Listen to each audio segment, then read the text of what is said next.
Everyone, और आप देख रहे हैं मैथ्स फार्मूला यूट्यूब चैनल।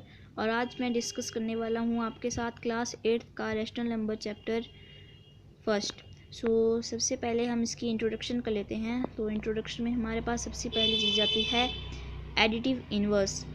इसका मतलब होता है negative of a given number.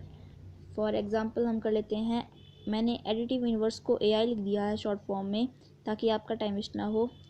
Additive inverse of 2, हमें बोला है नेगेटिव ऑफ गिवन नंबर, तो +2 का नेगेटिव हो जाता है -2। हमारे पास आ चुका है एडिटिव इन्वर्स ऑफ 2 का -2। नेक्स्ट हमारे पास एडिटिव इन्वर्स ऑफ -3/2। हमने कहा कि negative of a given number, इसका नेगेटिव हो जाएगा -(-3/2). हमारे पास आ जाएगा +3/2।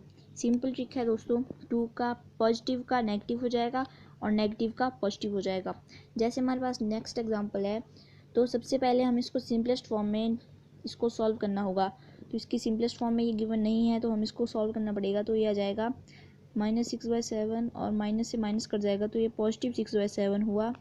तो इसका आ जाएगा -6/7। बहुत ही आसान ट्रिक है। दोस्तों अगला हमारे पास आ जाता है टॉपिक रेसिप्रोकल।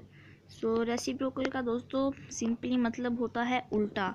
मतलब जैसे हमारे पास कोई फ्रैक्शन दी हुई है जिसका A/B, तो इसका रेसिप्रोकल हो जाएगा B/A। मतलब न्यूमरेटर डिनोमिनेटर में चला जाता है और डिनोमिनेटर न्यूमरेटर में आ जाता है। एग्जांपल ले लेते हैं। जैसे हमारे पास एग्जांपल में दिया है रेसिप्रोकल ऑफ 3/9। मैंने बताया कि न्यूमरेटर डिनोमिनेटर में और डिनोमिनेटर न्यूमरेटर में, तो इसका आ जाएगा 9/3। नेक्स्ट हमारे पास रेसिप्रोकल ऑफ 8/1।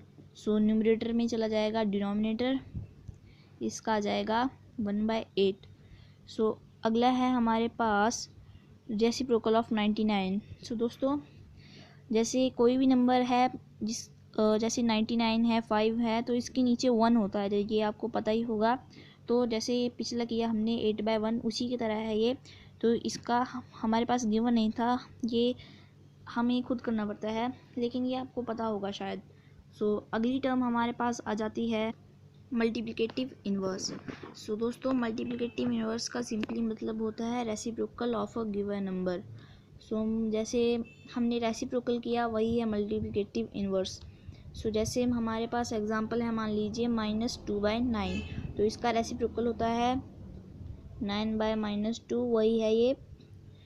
दोस्तों एक बोनस फैक्ट आपको बता देता हूँ। जैसे हमारे पास इसका आया 9/-2, तो दोस्तों कभी भी ये जो माइनस साइन है ये डिनोमिनेटर में नहीं रहता है। ये हमेशा जैसे 9/-2 आया तो इसका हो जाता है -9/2। ये क्यों होता है ये मैं आपको बाद में एक वीडियो में ज़रूर बताऊँगा। अगला एग्जांपल हमारे पास है 1/5, तो इसका आ जाएगा 5/1 जो कि इक्वल होता है 5 के।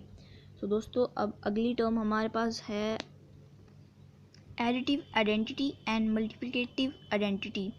ये दोस्तों एडिटिव इन्वर्स और मल्टीप्लिकेटिव इन्वर्स की थोड़ा सा मतलब सेम ही है। जैसे एडिटिव आइडेंटिटी है हमारे पास 0 is called as additive identity.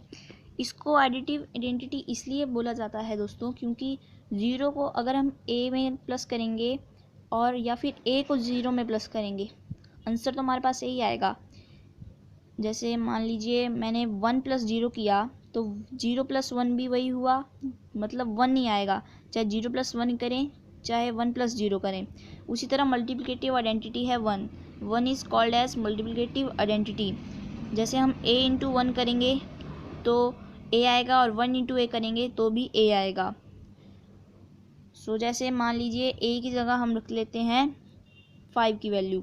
5 × 1 होगा 5 और 1 × 5 होगा 5। इसीलिए 1 को मल्टीप्लिकेटिव आइडेंटिटी और 0 को एडिटिव आइडेंटिटी कहा जाता है। दोस्तों नेक्स्ट है हमारे पास रेशनल नंबर किसे कहते हैं। तो रेशनल नंबर की डेफिनेशन इस तरह आ जाती है, a number which can be written in the form of P/Q where Q is not equal to 0 and P and Q are integers. मतलब एक नंबर जिसको हम P/Q की फॉर्म में लिख सकते हैं, मतलब 1/2, -4.5, 6.7, 8.9 जैसे एग्जांपल दिए हैं। तो और शर्त ये है कि क्यू है, मतलब जो डिनोमिनेटर है 2, 5, 7, 9, ये ज़ीरो के इक्वल नहीं होना चाहिए, मतलब ज़ीरो नहीं होना चाहिए। एंड जो पी एंड क्यू है वो इंटीजर्स होना चाहिए, जैसे मतलब वन इंटीजर्स मतलब natural number and whole numbers and all negative of natural numbers. ठीक है दोस्तों। सो दोस्तों एक बोनस फैक्ट ये है कि कई बार क्वेश्चन आ जाता है कि what is the difference between rational number and fraction. So दोस्तों इन दोनों में फ़र्क ये होता है, कभी आपने किसी को बोलते हुए सुना है कि फ्रैक्शन जो है वो नेगेटिव में भी होती है।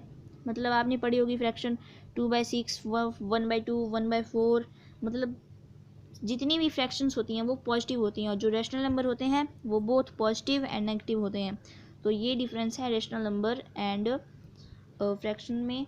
सो दोस्तों एक यहाँ पे हमारे पास है q is not equal to zero. q is not equal to zero इसलिए होगा क्योंकि अगर नीचे जैसे मान लीजिए 4/0 है, तो दोस्तों 4/0 जीरो से किसी भी नंबर को डिवाइड करेंगे तो वो नॉट डिफाइंड हो जाता है।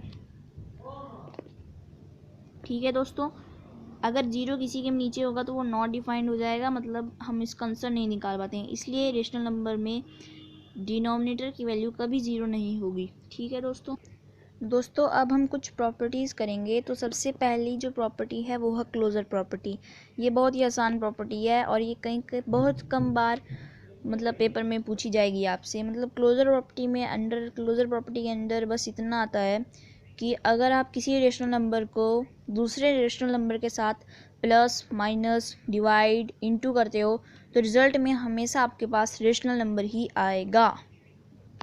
ठीक है दोस्तों, मतलब आप जैसे 2 + 5 करते हो तो वो जैसे आप पूछोगे मेरे से कि 2 एंड 5 रेशनल नंबर कैसे होगा, तो 2/1 और 5/1, ये मैंने आपको पीछे नहीं बताया था, सॉरी मैं भूल गया था।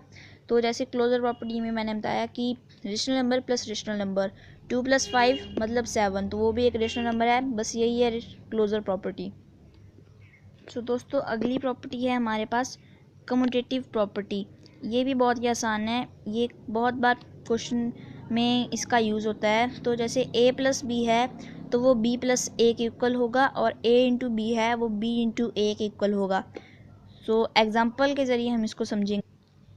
जैसे हमने पढ़ा a + b = b + a, तो a की वैल्यू हमने 8 रखी और b की 1, तो a + b हो गया 8 + 1 हो गया 9, वही b + a के इक्वल होगा 9 के इक्वल। वही a × b = b × a। So a की वैल्यू 10 और b की वैल्यू 5, तो 10 × 5 50 और 5 × 10 भी 50। तो ये है हमारी कम्यूटेटिव प्रॉपर्टी। ये प्रॉपर्टी आसान है लेकिन भूलना नहीं है इसको, ये पेपर में बहुत बार आती है, क्वेश्चंस में भी इसका बहुत यूज़ होता है। नेक्स्ट प्रॉपर्टी हमारे पास आ जाती है एसोसिएटिव प्रॉपर्टी। इसके अंडर क्या है, जैसे मान लीजिए a + b + c हमारे पास दिया हुआ है, तो पहले हम चाहें a + b को करें फिर c + करें, या फिर a को रहने दें पहले b + c + करें उसके बाद a को प्लस करें, रिज़ल्ट आपके पास सेम ही आएगा। और जैसे a × b × c है तो पहले हम a × b करें फिर c को मल्टीप्लाई करें तो भी हमारे पास वही रिज़ल्ट आएगा जो a b × c को पहले करने पे और फिर a को मल्टीप्लाई करने पे आएगा। इसकी भी एग्जांपल मैं करवा दूंगा आप। जैसे हमारे पास है 1 + 2 + 3, तो पहले मैं 1 + 2 करूँगा फिर 3 को प्लस करूँगा, तो 3 + 3 हो जाएगा 6। फिर आगे हम इसी को ऐसे कर सकते हैं 1 + 2 + 3 को 2 + 3 फिर देन 1 प्लस करेंगे, तो 1 + 5 = 6। तो हम इन मल्टीप्लाई में भी इसका एग्जांपल देखेंगे।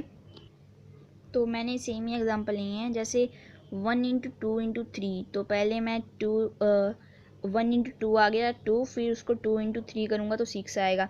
उसके बाद मैंने किया 1 × 2 × 3 को पहले 2 × 3 कर लिया तो आ गया 6, फिर 1 × 6 करेंगे तो आ गया 6। दोस्तों मैंने जो आपको commutative property and associative property subtraction में और डिवीज़न में इसलिए नहीं करवाई है क्योंकि वहाँ पे ये प्रॉपर्टीज़ वर्क नहीं करती हैं। सो मैं आपको पहले बता देता हूँ कि ये वर्क क्यों नहीं करती हैं। क्योंकि दोस्तों आप चाहे देख लीजिए, मैं आपको एग्जांपल देता हूँ फिर आप समझ जाएंगे। जैसे दोस्तों आप देख सकते हैं मैंने लिखा है 8 + 1 = 1 + 8, तो 9 = 9। वैसे ही अगर मैं इसको माइनस में करता हूँ इसी एग्जांपल को, तो 8 - 1 जो है वो 1 - 8 के इक्वल नहीं होगा। जैसे 8 - 1 तो होगा 8 - 1 होगा 7। मैंने यहाँ पे गलती कर दी है, 8 - 1 होगा 7 और 7 - 7 के इक्वल नहीं है। माइनस और पॉजिटिव अलग अलग इंटीजर्स में आते हैं। जैसे +7 एक अलग इंटीजर है और -7 एक अलग इंटीजर और रेशनल नंबर है। तो 8/1 इज नॉट इक्वल टू 1/8। सो 8/1 की वैल्यू हो जाएगी 8 और 1/8 और 8 इक्वल नहीं है। सो एसोसिएटिव का भी कुछ ऐसा ही है। जैसे मैंने कर लिया 9 - 6 - 1, तो ये इक्वल होगा, मैंने पहले 9 - 6 कर लिया 3, फिर -1 = 2। वही दूसरी तरफ पहले मैंने अगर 6 - 1 किया 5, फिर 9 - 5 हो जाएगा 4। तो 2 और 4 अलग अलग आंसर आ रहे हैं। तो एसोसिएटिव प्रॉपर्टी सब्सट्रैक्शन में नहीं करती है वर्क और ना ही डिवीज़न में। डिवीज़न में मेरे पास है 3/2/4। तो मैंने पहले 3 को 2 से डिवाइड किया, फिर उसको 4 से किया डिवाइड, तो मेरे पास आंसर आया है 3/8। वही दूसरी तरफ अगर मैं पहले 3/2/4 में 2/4 करता हूँ तो आंसर आ जाएगा 2/4 इंटू 3/2/4। तो मतलब मैंने इसका पहले रेसिप्रोकल ले लिया अगले स्टेप में, फिर 3 × 2 हो जाएगा 6 और पहले वाले का आंसर आया हमारे पास 3/8 और दूसरे वाले का आंसर आया है हमारे पास 6। 3/8 6 के इक्वल नहीं है, तो मतलब एसोसिएटिव प्रॉपर्टी डिवीज़न में भी काम नहीं करती है। तो दोस्तों एक लास्ट प्रॉपर्टी हमारे पास रह जाती है डिस्ट्रीब्यूटिव प्रॉपर्टी। डिस्ट्रीब्यूटिव प्रॉपर्टी के अंदर हमारे पास एक फॉर्मूला आता है a × b + c = ab + ac। मतलब पहले a को b से मल्टीप्लाई किया प्लस a को c से मल्टीप्लाई किया। तो देख सकते हैं मैंने एग्जांपल भी सॉल्व किया हुआ है एक। मैंने a × b + c में पहले b + c किया, फिर उसको a से मल्टीप्लाई किया। वही दूसरी तरफ मैंने ab + ac किया। तो देख सकते हैं हमारे पास LHS और RHS left hand side and right hand side equal आई है। और दोस्तों ये डिस्ट्रीब्यूटिव प्रॉपर्टी आपको याद कर लेनी है, ये बहुत ही इम्पॉर्टेंट है। मेरे ख्याल से पहले भी डिस्ट्रीब्यूटिव प्रॉपर्टी का पिछले साल आपने यूज़ किया होगा। यह बहुत इंपॉर्टेंट है और आगे इसके बहुत ही क्वेश्चन भी आते हैं। होप करता हूँ गाइस आपने वीडियो को एंजॉय किया होगा और बहुत ही ज़्यादा सीखा भी होगा वीडियो से कुछ। दोस्तों मैं आपको बैकग्राउंड वॉइसेस के लिए आपसे माफ़ी मांगना चाहूँगा। अगली बार मैं इसको सॉल्व करने की पूरी कोशिश करूँगा। Thanks for watching.